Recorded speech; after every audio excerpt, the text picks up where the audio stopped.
bangun malamnya karena tidurnya cepat. Nah, ini kuncinya tidur. Saya memang kalau masalah tidur mesti cepat. Tapi Ustaz tabligh akbar, betul. Pulang tabligh akbar langsung tidur. Tak ada istilah saya mampir ngobrol, tak ada. Tapi tadi malam Ustaz ngobrol sama kami, itu beda, kan ada durian. Itu memang tak bisa kita elakkan. Yang ada itu kan doa tolak bala. Tolak durian mana ada? Nah, jadi jangan lama-lama tidur. Efektif kata Pak Dokter, Bu Dokter, tidur 8 jam. Maka kalau kita hitung-hitung itu, kalau orang bangun jam 5, 4, 3, 2, 1, 12, 11, 10. Jadi kalau bisa jam 10 itu udah tidur. Mana bisa Pak Ustaz jam 10 tidur? Kita ngobrol sama kawan-kawan pas mau pulang. Aku pulang dulu ya bro, aku mau tidur. Alah, kau takut kali sama bini kau. Kita Pak Ustaz kongko-kongko, minum-minum, ngopi-ngopi, mau pulang. Aku pulang, cepat kali kau pulang. Bencong aja pulang pagi. Malulah kita Pak Ustaz. Jangan pikirkan cakap apapun kata orang, yang penting kita istiqomah. Aku mesti pulang. Karena kalau aku lambat, aku nanti terlambat sholat subuh. Aku mau mandi, aku mau sholat tahajud, aku mau beribadah. Nanti kalau aku mati, rupanya mau kalian ikut aku. Akhirnya kita pun pulang, dan sejak itu dikeluarkan mereka kita dari grup. Akhirnya saya sadar Pak Ustaz, bukan hotel, bukan motivator. Semangat yang paling utama adalah kajian masjid. Maka itulah perlunya dibuatkan pengajian-pengajian. Suami ibu kalau dia kurang semangat, bawa dia ke pengajian. Udah dibuat pengajian Pak Ustadz, belum juga semangat ibadah. Bawa dia menengok pemakaman jenazah. Letakkan dia di pinggir tuh, udah agak-agak, tolakkan sedikit. Itu luar biasa kesannya. Ustadz kok tahu? Saya ini kan banyak jamaah tuh yang cerita ke saya. Jumpa saya lah jamaah, antingnya. Kenapa bekas lubang itu naik ke atas? Orang beranting kanan kiri, dia naik sampai ke atas. Ceritalah dia ke saya. Saya ini orang paling jahat Pak Ustadz. Anting saya tengoklah Pak Ustadz, dalam hati saya. Tahu pula kau itu yang mau kutanya. Semua botol udah saya minum Pak Ustadz. Semua maksiat udah saya lakukan Pak Ustadz. Jadi gimana cerita kau tobat? Waktu itu saya sedang menengok jenazah dikebumikan Pak Ustadz. Berdiri saya di tepi liang lahat. Terus entah ada yang menyenggol saya, masuk saya ke dalam. Waktu sedang memegang jenazah, itulah terasa dingin kaki saya Pak Ustadz. Sadar bahwa saya akan mati, aku akan di dalam, nanti orang akan meninggalkan aku semua. Itulah sebab tobat. Itu perlu dibuat namanya terapi liang lahat.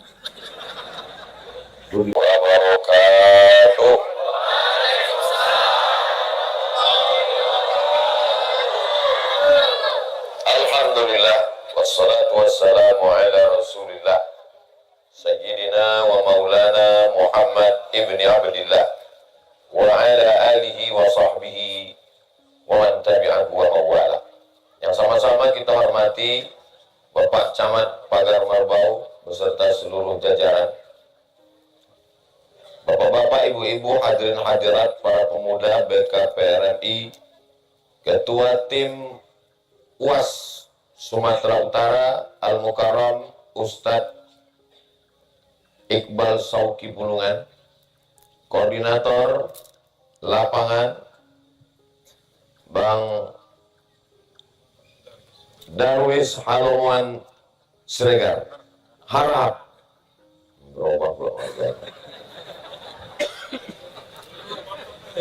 Bapak-bapak, ibu-ibu, hadirin hadirat yang tak dapat saya sebutkan satu persatu, insya Allah semua yang hadir ini dimuliakan Allah Subhanahu wa ta'ala. Amin ya rabbal alamin. Di antara doa Nabi sallallahu alaihi wasallam, Allahumma barik li ummati fi bukuriha. Berikanlah berkah pada umatku fi bukuriha, pada waktu pagi.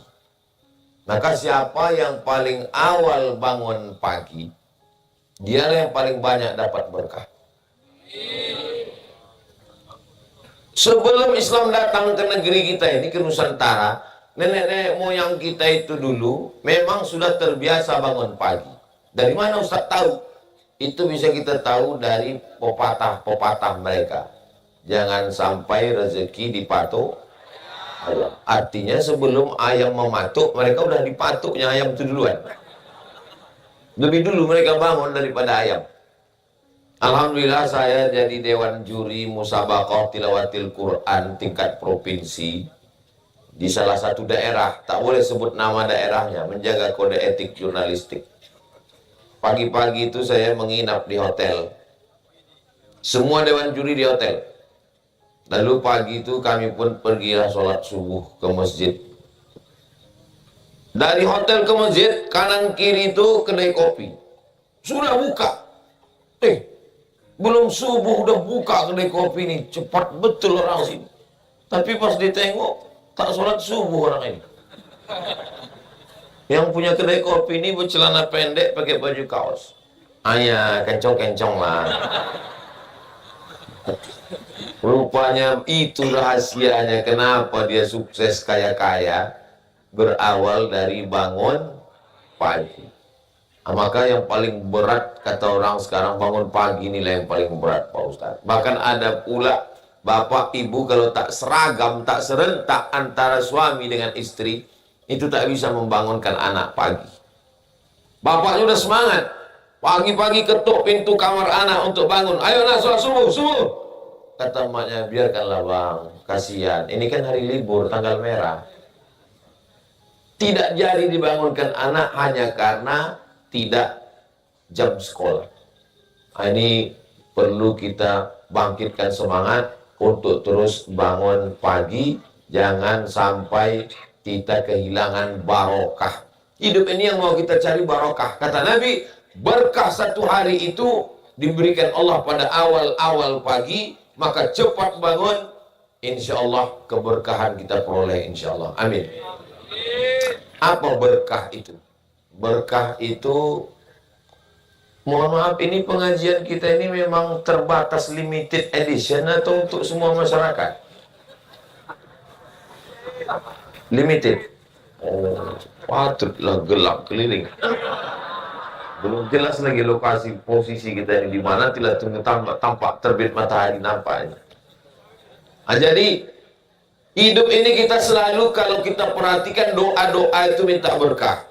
Contohnya kalau ada orang nikah, itu yang kita mintakan berkahnya.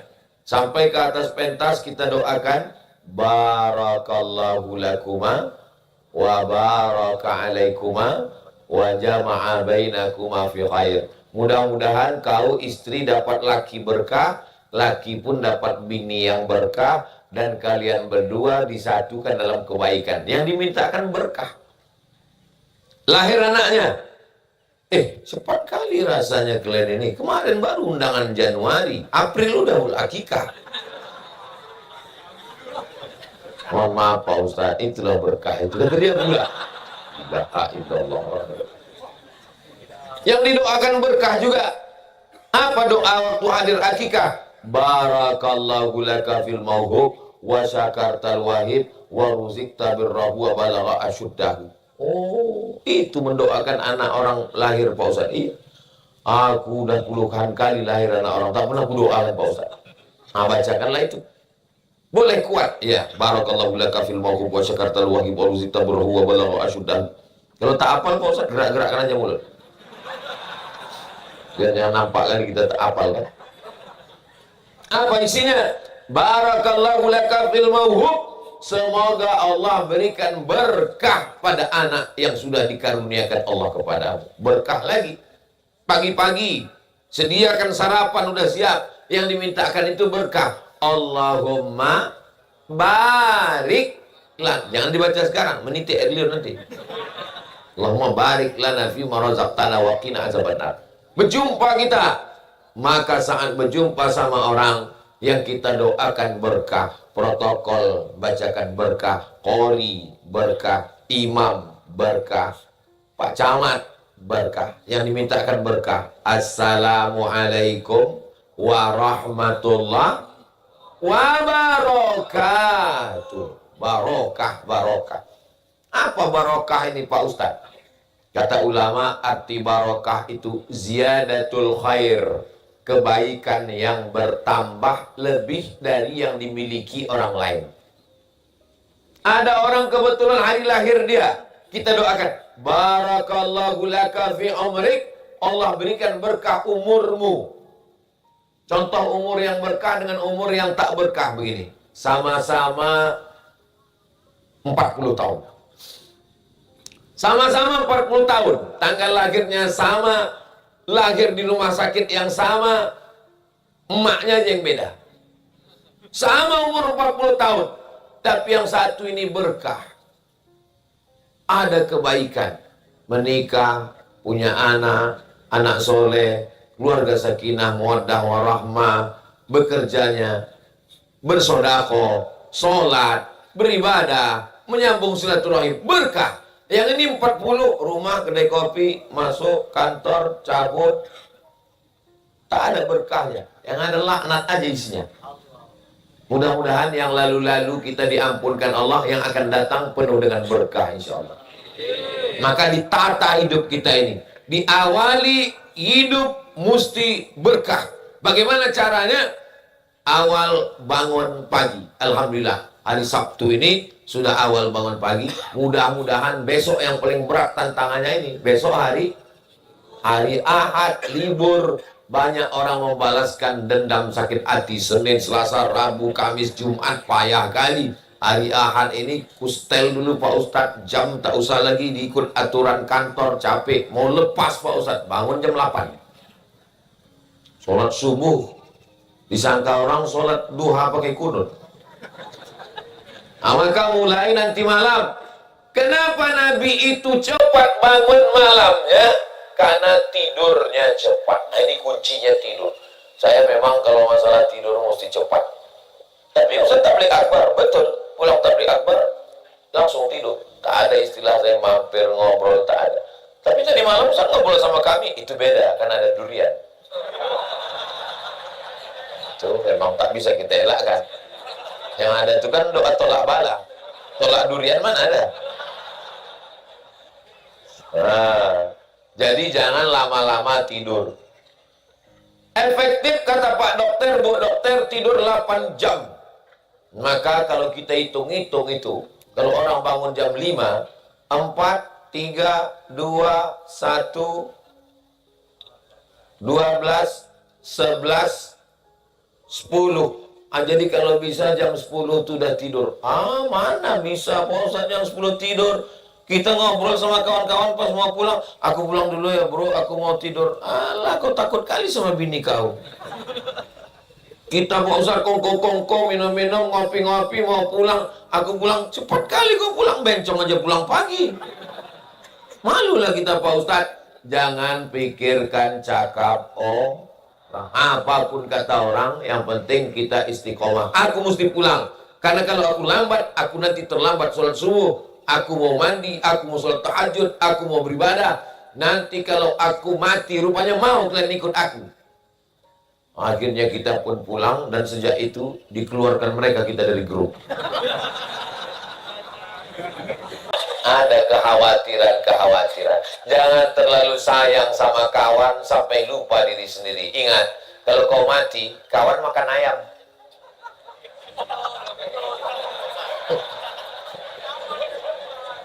Ini terlalu sayang kali sama kawan. Rela berkorban. Padahal kalau sampai masanya, belum lagi. Apa maksud Ustadz kawan kita mati, kawan makan ayam? Makan ayam loh orang tuh malam ketiga bubur kacang hijau. Tahlilan. Saudara yang dimuliakan Allah Subhanahu wa taala. Ini kalau sama kawan, sama istri, sama keluarga, sama saudara, beda. Rumah makannya sama, tempatnya sama. Pesan jus Mbak. Begitu pesan datang, gatal pula tangan kawan tadi, tertumpah. Semana bro? Tenang, kita pesan lagi. Kalau sama kawan, tapi kalau cuma bini menumpah, kemana mata kau tadi?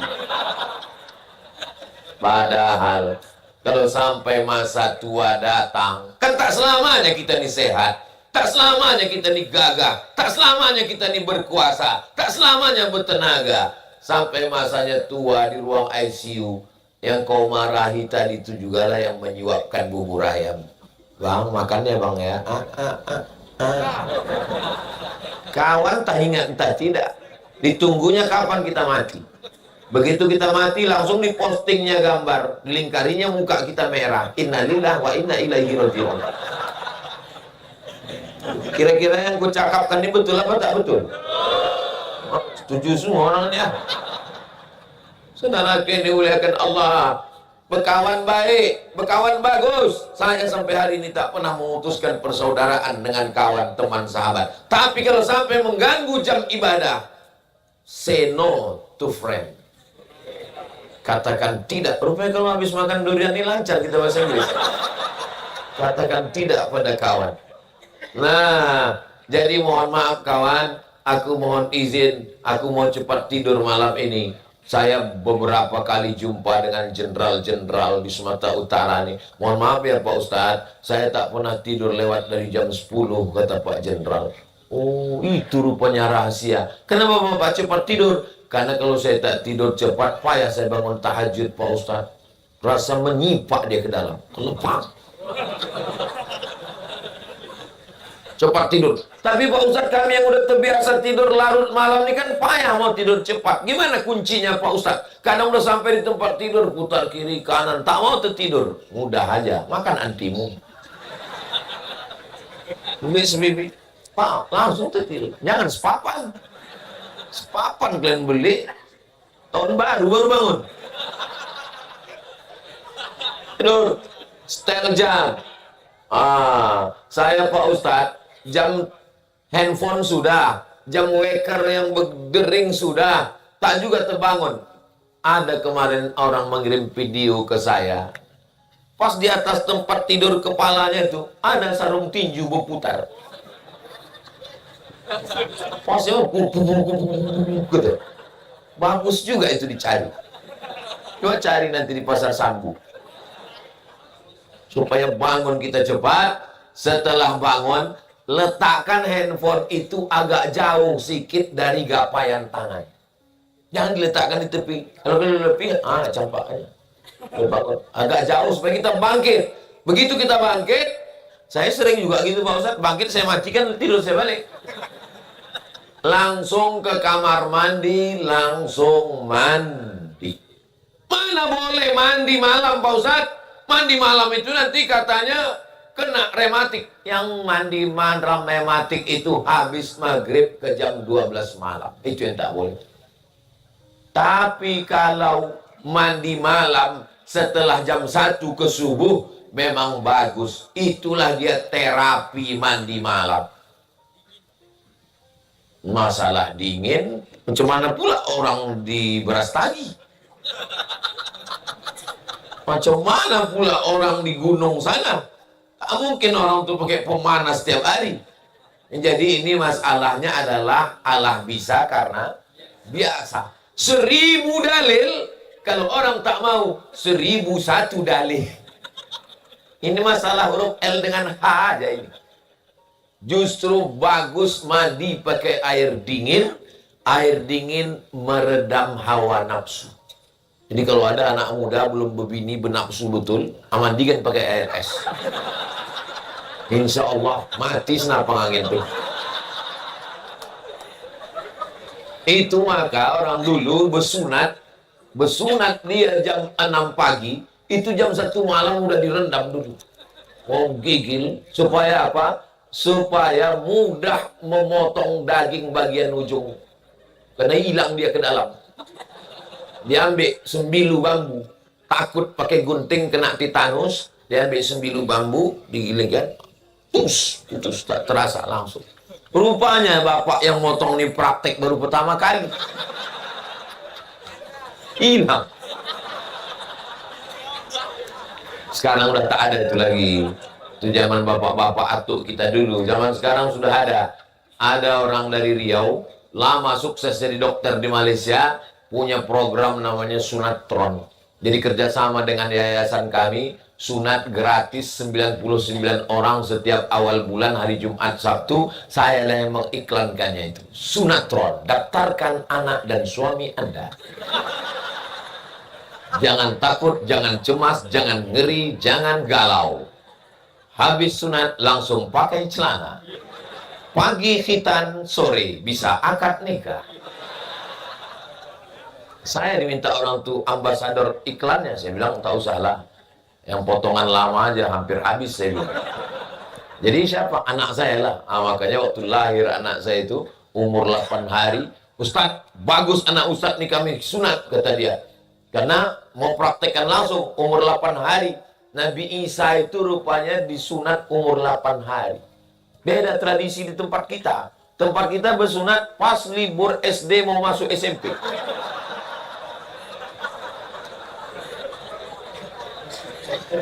Dinaikkan ke atas tempat tidur, muka anak ini ditutup, dibuka sama dokter. Dokter terkejut, ini anaknya apa bapaknya gitu.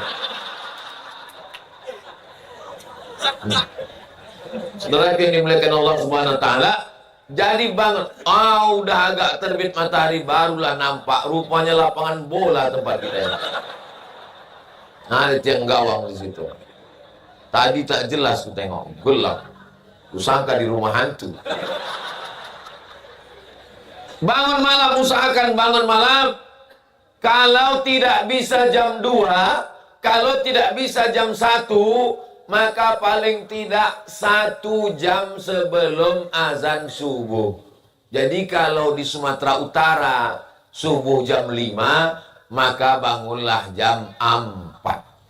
Saya mencakapkan yang saya lakukan. Tadi malam akhirnya kami pulang sampai jam tengah 12. Lalu kemudian minum ngobrol sebentar sampai jam 12. Jam 12 mohon maaf semuanya, bukan saya tak sopan, tak hormat, izin saya mau tidur. Bangun jam 4. Amakun jangan jam 4 mandi. Saya walaupun di mana-mana, kemarin di Ambon 3 malam tuh mandi. Begitu juga dengan ini, malam pertama nih, besok malam kedua, malam ketiga, mandi. Memang saya biasakan itu, mandi. Kenapa? Karena dengan mandi itu kita semangat, dengan mandi itu kita fresh. Jadi selalu saya ditanya, Ustadz jadwalnya di sana, di sini, pagi tausiah, siang tausiah, malam tausiah. Itu kalau di tempat lain. Di tempat lain begitu memang jadwalnya, pagi, siang, malam. Kalau di Sumatera Utara tidak. Pagi, duha, zuhur, asar, maghrib, isya. Memang begitu dia. Kemarin begitu sampai langsung diberingin. Habis diberingin khutbah Jumat. Habis Jumat sore. Habis sore malam tadi. Ini pula ini, malah hari ini 5. Besok lagi 5. Ditanya orang, apa yang Ustadz minum? Teh manis. Apa yang Ustadz makan? Nasi. Ustadz sebut durian terlebih. Cukuplah itulah. Nanti disangka panitia saya minta belikan. Apa rahasianya? Di antara rahasianya adalah mandi malam. Dari mana dapat Ustadz? Dari almarhumah emak saya. Emak saya itu asal terbangun saya mau sholat subuh, terduduklah dia itu di atas sajadah. Umurnya waktu meninggal 70 tahun. Puasa Senin Kamisnya tak tinggal, badannya sehat dan bersih. Kata dia, aku tak ada anakku perempuan. Kau laki-laki, adik kau laki-laki. Aku tak mau tua susah kalian memandikan aku. Kalau bisa aku nanti mati, habis mandi, pas mau sembayang, mati aku langsung, tak usah sakit-sakit. Pas macam doa dia. Habis dia mandi, habis berwuduk, udah siap, sakit kepalanya, meninggal. Lama saya menunggu. Pas rupanya doanya, pas dengan banyak berzikir. Saya pun juga berharap begitu, supaya tak susah menyusahkan orang. Udahlah waktu hidup menyusahkan orang, udah mati pun menyusahkan orang. Sampai-sampai memandikan tuh, hancur kali tadi Pak Ustadz.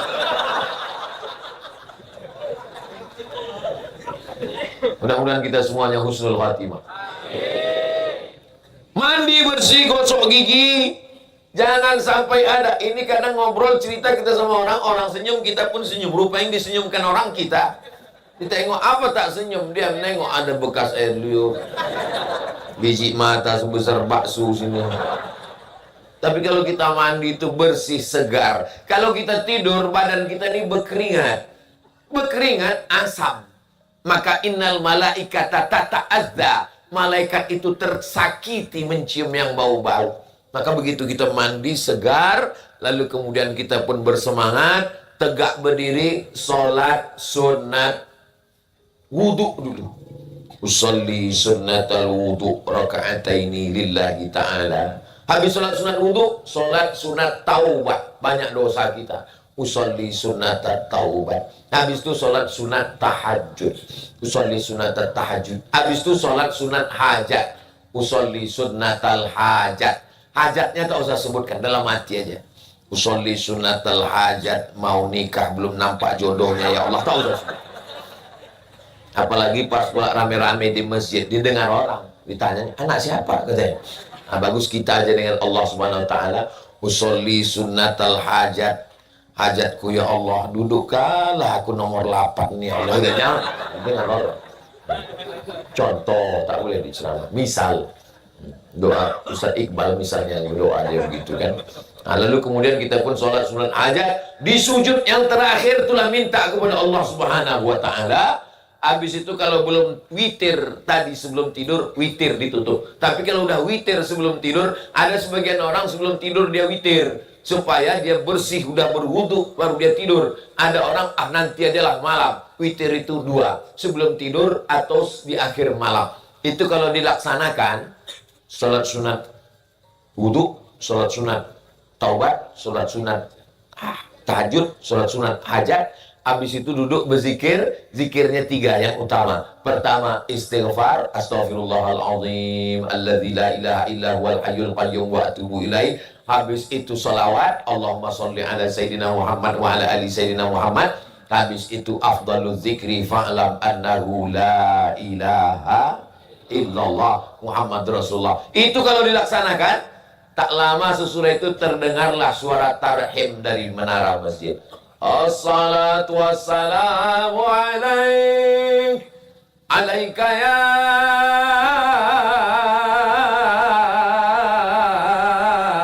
man.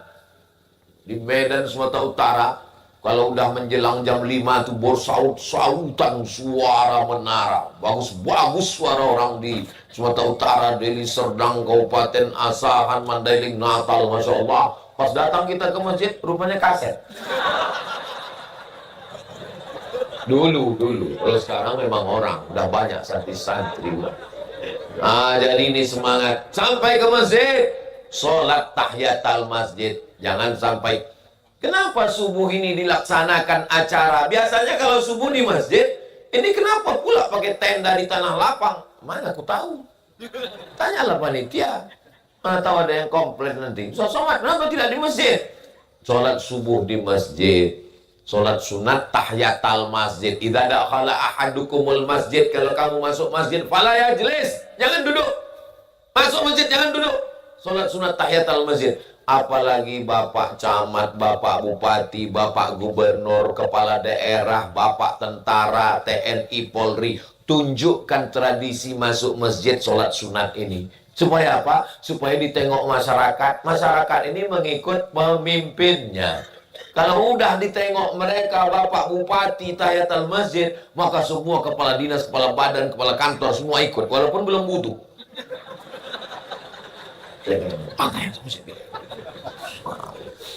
Aku lupa wudu.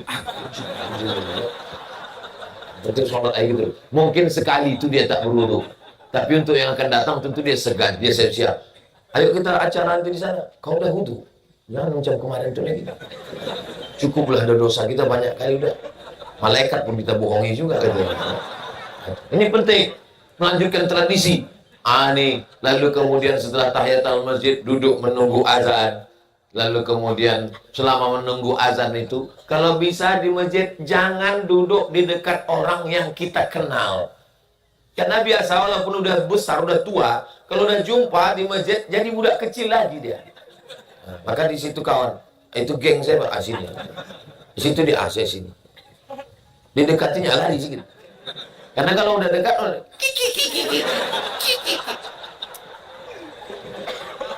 saya pernah sholat dekat sama kawan kecil saya, dekat sama kawan saya, gitu sholat, dimainkannya kelingkingnya ke kaki saya.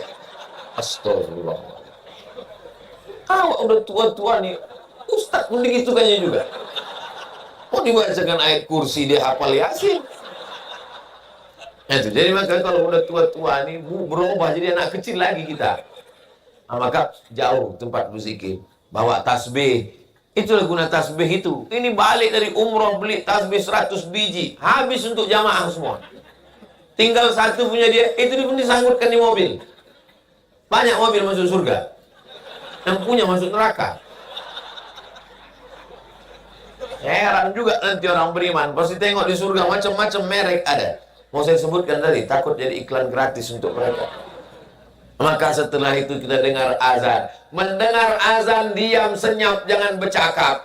Kata Imam Jalaluddin Abdurrahman As-Suyuti, siapa yang bicara saat azan dikumandangkan, dikhawatirkan mati su'ul khatimah. Allahu Akbar, Allahu Akbar. Allahu Akbar, Allahu Akbar. Kalau ada kawan ngajak cerita, nggak enak lah Pak Ustaz nggak jawab. Gimana kemarin acara kita? Allahu Akbar, Allahu Akbar. Asyhadu anna Muhammadar Rasulullah. Khusus untuk yang asyhadu anna Rasulullah bersolawat. Karena orang yang paling bakhil, yang tak mau bersolawat ketika namanya disebut. Abkhalun nas, orang paling pelit. Allahumma sholli ala Sayyidina Muhammad wa ala ali Sayyidina Muhammad. Anak-anak kita kalau ngajak bicara gini kan. Kalau anak yang kita ginikan diam, itu bisa diajak ke masjid. Tapi kalau ada anak kita, bang bawa anak nih bang, dibawanya ke masjid. Sampai di masjid diginikannya, anak itu pula mengginikan dia. Itu jangan dibawa ke masjid. Itu belum mumayyiz. Belum mumayyiz. Mumayyiz itu belum akil balik, lebih bawah lagi. Belum bisa membedakan mana pakaian, mana kotoran, mana baik, mana buruk. Umur 4-5 tahun ke bawah, itu jangan dibawa.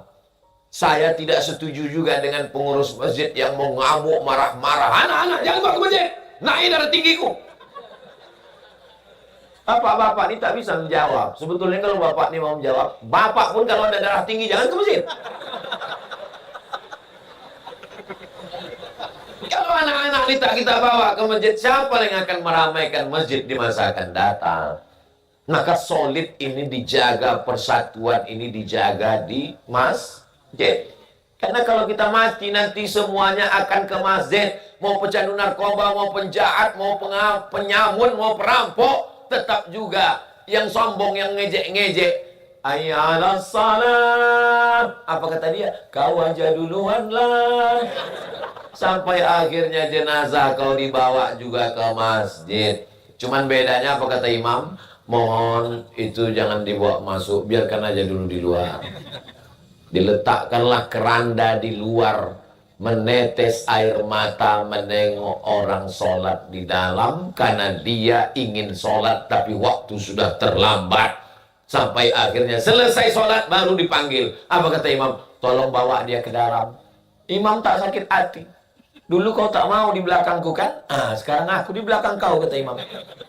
Letakkan dia di depan. Sholat jenazah. Jangan sampai pada akhirnya kita ke masjid. Berapa kali catatan dia ke masjid? 2 kali. Pertama akad nikah, kedua sholat jenazah. Akad nikah di masjid, bukan main lagi, pakai peci, tapi tak sembahyang. Aku nikahkan engkau dengan anakku dengan mahar sebentuk cincin emas tunai sah.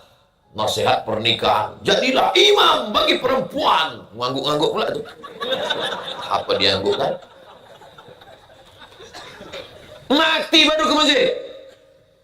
Ada satu bapak-bapak, waktu istrinya mau dibawa ke masjid, dilarangnya. Jangan bawa istri saya ke masjid. Orang heran semua.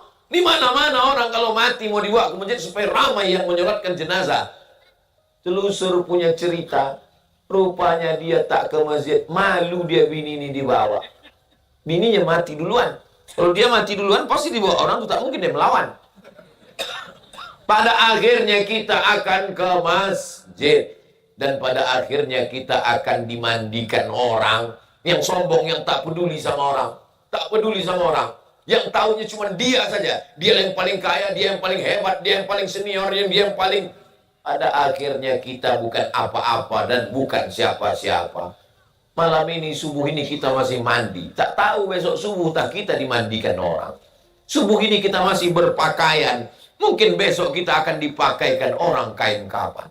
Itu maka sorban sultan-sultan Turki itu besar-besar sekali.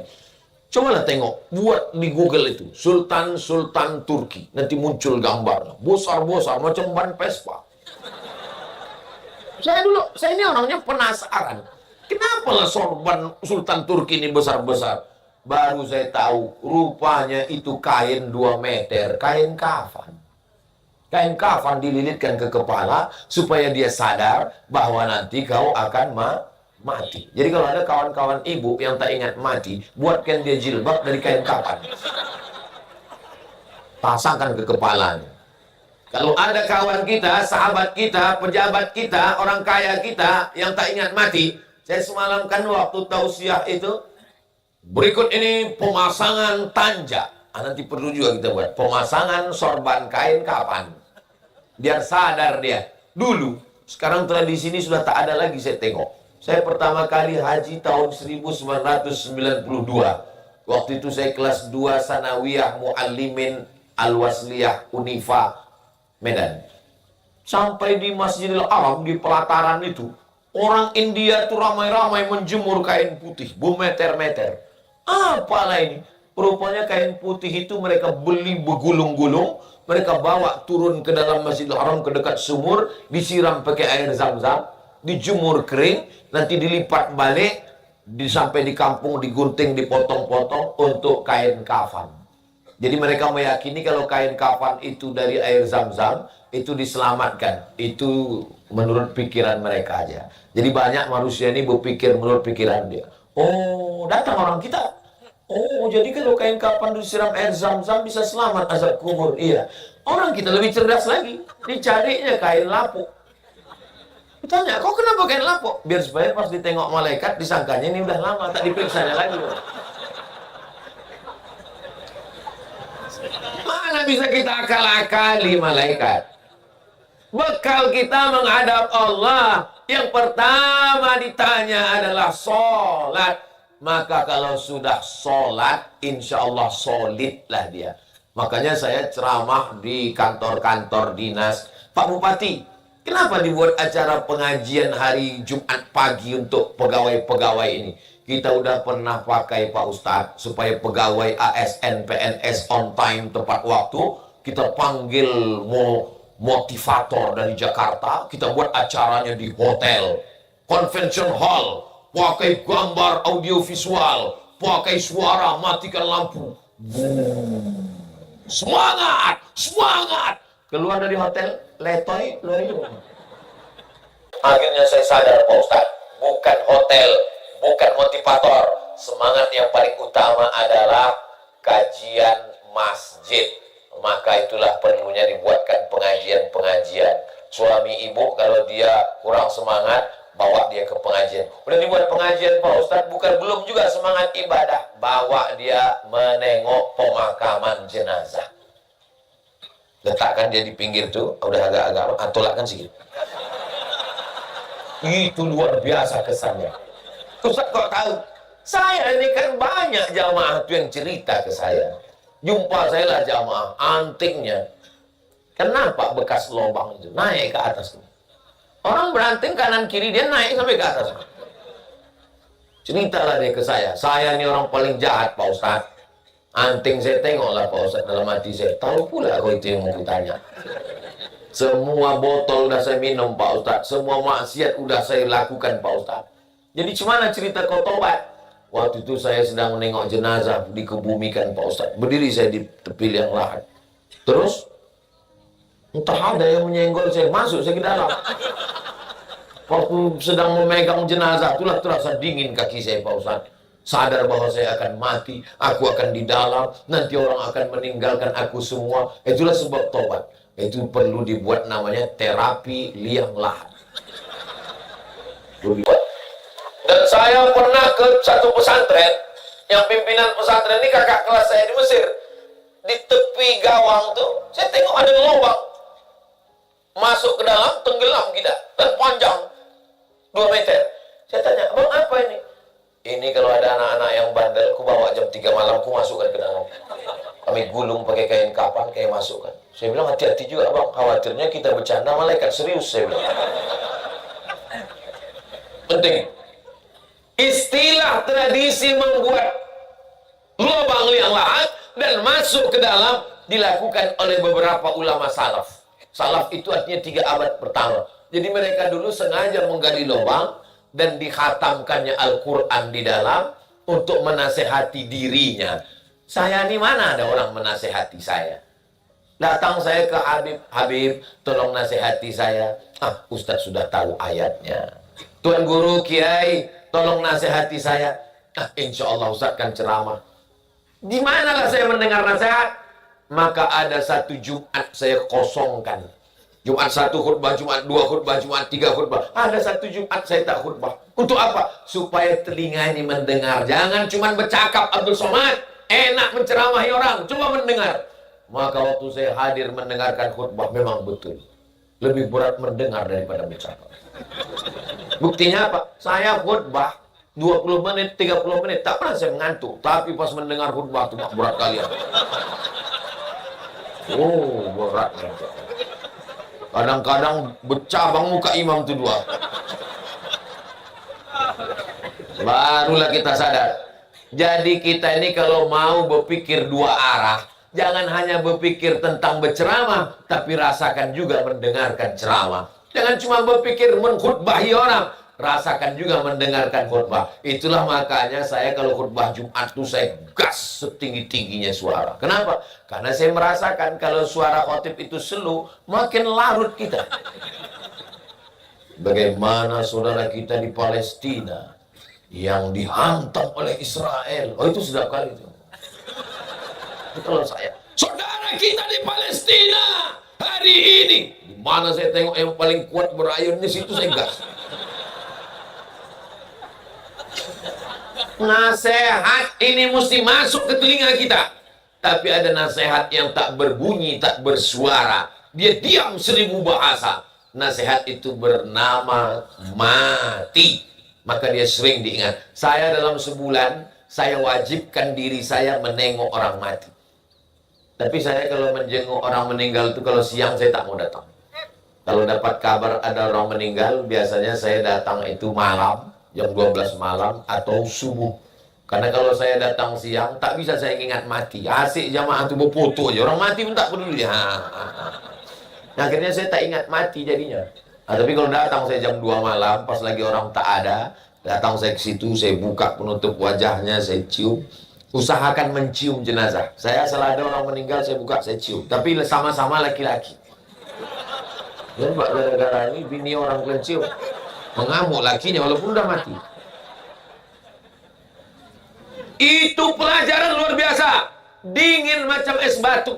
Pada akhirnya kita akan mati. Jenazah terbujur kaku, badan berotot, kumis melintang. Orang tak peduli lagi.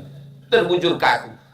Belum lagi kita masuk liang lahat. Kamar kesayangan kita sudah ditinggalkan. Belum lagi kita masuk ke liang kubur. Malam itu kalau meninggal kita jam 8, jam 9. Takkan mau bini kita setempat tidur dengan kita. Dialihkannya kita ke ruang tamu. Betul kan, Bu? Betul kata orang tuh. Ibu, walaupun betul, jangan kuat kali, jaga juga perasaan orang. Apa salahnya tak usah bersuara? Gitu aja. Nampak kali. Walaupun mati jam 8, jam 9 malam, takkan mungkin ada istri mengatakan, ayah kalian, biarlah di kamarnya aja dulu malam ini. Ini malam terakhir bagi kami. Nah, mau dia. Pasti bilang, di mana, Mak? Cepat ruang tamu. Kasur mahal tetap di kamar. Kasur dari kamar lain lah yang akan dibentangkan di situ. Kain panjang ditutupkan ke wajah. Menunggu pagi. Sampai pagi akhirnya dimandikan. Yang memandikan pun orang lain. Dikapankan 3 lemari baju kebesaran. Jubah. Kenapa kebesaran? Memang ukurannya XL. Baju ini baju safari, jas pakai dasi, mahal-mahal, dibeli di Singapura, waktu jalan ke Eropa, tinggal semuanya. Yang dipakai tetap juga kain kafan. Sampai akhirnya kita pun akan digotong orang. Selama ini bukan main, gagah, perkasa, tegap, berwibawa. Sampai akhirnya dimasukkan orang ke liang lahat. Selama ini kasurnya lembut, bantalnya lembut. Tapi sampai masanya tanah liat. Diletakkan di tengkuk, diletakkan di pinggang, diletakkan di kaki. Akhirnya anak pun minta papan. Tolong kau ulurkan dulu papan itu, bro. Mereka pun meletakkan papan di atas kita. Dia pun melompat ke atas. Dimintanya cangkol sama skop. Mari kita timbun biar cepat, biar padat. Selesai orang itu pun membacakan talqin. Idza ja'akal malakani, kalau datang malaikat mungkar nakir berkata, man rabbuka, katakan Tuhanku Allah. Man nabiyuka, katakan nabiku Nabi Muhammad SAW. Man ikhwanuka, katakan saudaraku orang berislam, orang beriman. Ma kiblatuka, katakan kiblatku Ka'bah. Ma imamuka, katakan imamku Al-Quran. Habis itu saya baca doa, mereka pun balik ke rumah. Hari pertama mereka sedih, sepi, sunyi, tak ada suara. Hari kedua mereka mulai hidupkan TV. Hari ketiga mereka mulai menonton sinetron macam-macam. Hari keempat mereka pun membuka laci. Mana STNK dan BPK? Dibawa mereka surat itu ke kantor Samsat. Orang Samsat bertanya, loh kok diganti nama Pak? Iya udah meninggal. Oh kata orang Samsat, memang mesti diganti nama karena polisi tak mau menangkap almarhum. Surat tanah semuanya dibawa ke BPN, Badan Pertanahan Nasional. Ganti nama. Rumah besar, megah, mewah, 2 lantai, 4 lantai, keramik impor dari Itali. Semuanya tinggal hanya kenangan. Masuk ke liang lahat, dari tanah, berjalan di atas tanah, masuk ke lubang tanah, dimakan cacing. Sejarah manusia. Ustaz Somad dari tanah naik ke atas tanah. Pergi ke Ambon kemarin, sekarang ke Sumatera Utara, nanti hari Jumat ke Kaimana, Papua, habis itu pergi lagi, tak kemana-mana, habis itu ke sana, kemari, ke sana, kemari, ke sana, kemari, mati. Begitu juga dengan bapak-bapak, Pak Camat, pindah ke kecamatan ini, pindah ke sana, tanda tangan, pindah sana, tanda tangan, mati. Pak polisi gitu juga, tilang sana, tangkap sana, habis itu mati. Pada akhir semuanya kita akan mati menghadap Allah. Ibu juga begitu, masak ini, masak ini, masak ini, cuci muka, pakai skincare, mati. Semuanya kita akan mati menghadap Allah Subhanahu wa Ta'ala. Tapi jangan pula gara-gara tausiah subuh mati ini, habis ini tak ada semangat lagi. Pas ditanya nanti rapat, gimana persiapan kita untuk pilkad, untuk pilpres dan pileg ini? Tak usah bahas itu Pak, kita mau mati ini semua. Tetap semangat, tetap semangat. Jangan nanti Ustaz Somad itu cerita mati, itu gambar dia sama Ustaz Iqbal berserak-serak di mana-mana, sama gambar Bang Darwis. Itu semua adalah bekal kita menghadap mati. Bekal kita kan sholat Pak Ustaz. Kalau saya sholat, saya sendiri. Tapi kalau Pak Camat sholat, maka seluruh kades-kades, lurah-lurah, RT-RT, RW-RW dengan kekuasaan. Makin tinggi jabatan, makin bisa menghidupkan rumah Allah. Siapa yang bisa membangun Islamic Center? Siapa yang bisa membangun pondok pesantren? Jabatan. Kalau ada orang kaya, dia hanya bisa menyantuni anak yatim, fakir miskin. Tapi kalau orang punya kekuasaan, tanda tangan. 1 tanda tangan lebih baik daripada 1000 fatwa.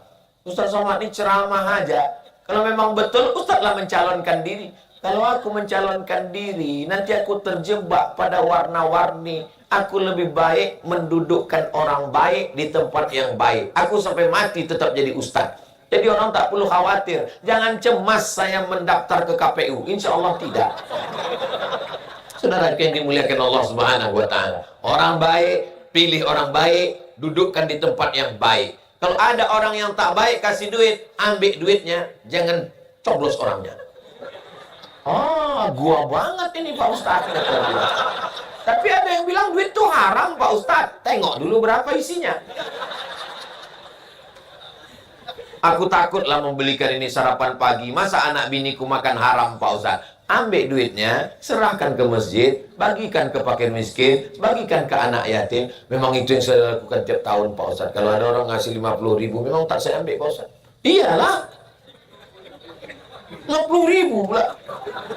Kok Kalau 500 pun bagi kami kecil tuh Pak Ustaz di Sumatera Utara. Kalau 5 juta, istikharah aku dulu Pak Ustaz. Saudara yang dimuliakan Allah Subhanahu wa taala, intimidasi, ancaman-ancaman, tahu saya pedulikan. Kau jangan macam-macam ya. Udah ku kasih kau 500.000. Kalau kau macam-macam, ku penjarakan.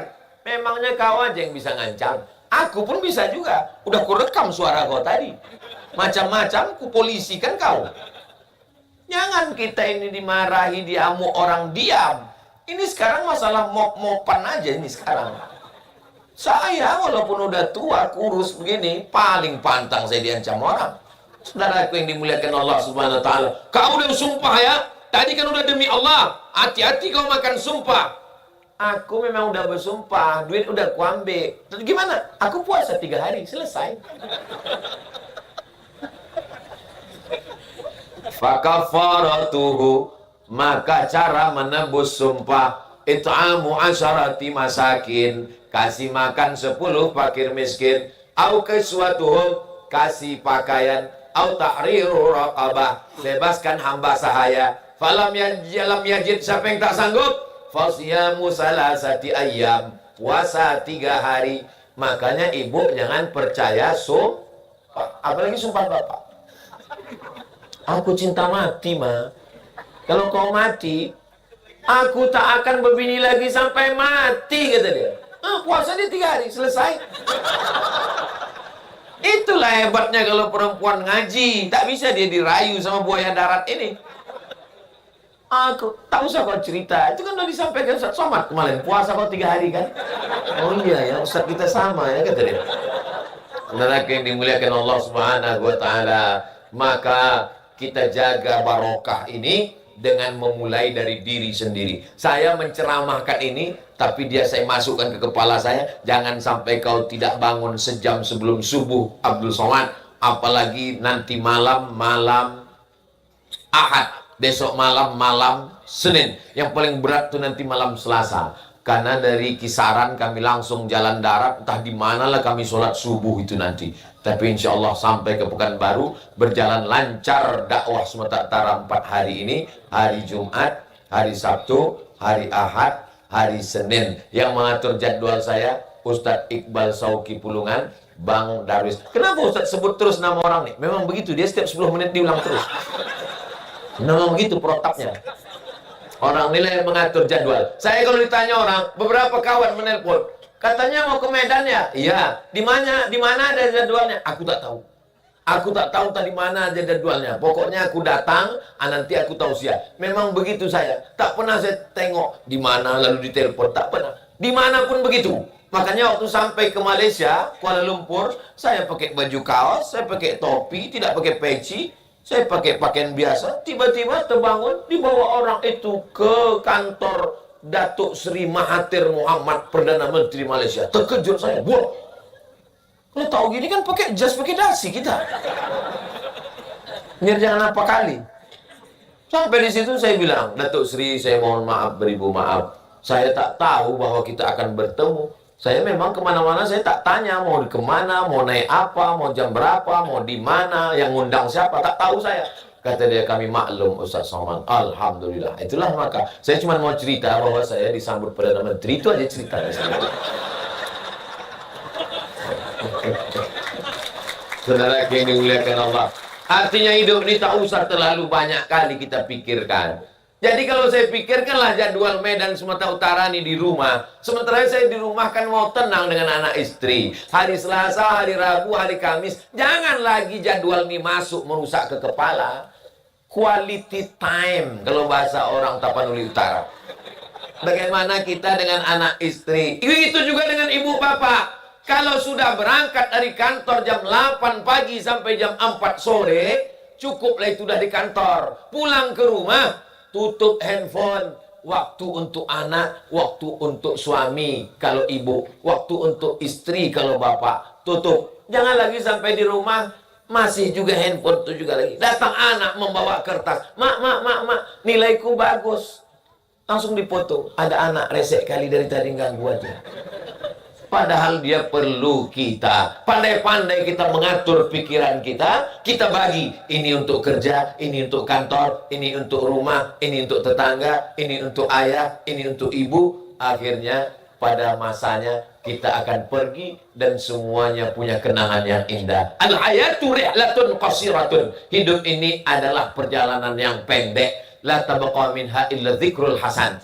Yang tersisa hanya satu, kenangan yang indah. Beberapa hari yang lalu dapat WhatsApp, kakak kelas kita di Mesir meninggal dunia. Langsung terbayang kenangan yang indah.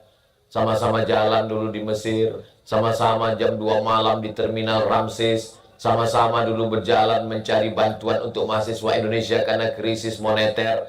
Ternyata kalau ada orang meninggal, yang dikenang adalah kenangan indah. Mudah-mudahan kalau saya mati, Bapak Ibu semua mengingat kenangan indah, insya Allah. Amin ya Rabbal Alamin. Lebih kurang 1 jam. Tadi jam 6 kurang 20, sekarang jam 7 kurang 20. Itulah yang dapat saya sampaikan. Di akhir majelis, mari kita sama berdoa kepada Allah. Mudah-mudahan Allah menjaga kita istiqomah iman dan Islam. Diberikan Allah kita kekuatan sampai akhirnya kita mati dalam keadaan husnul khatimah.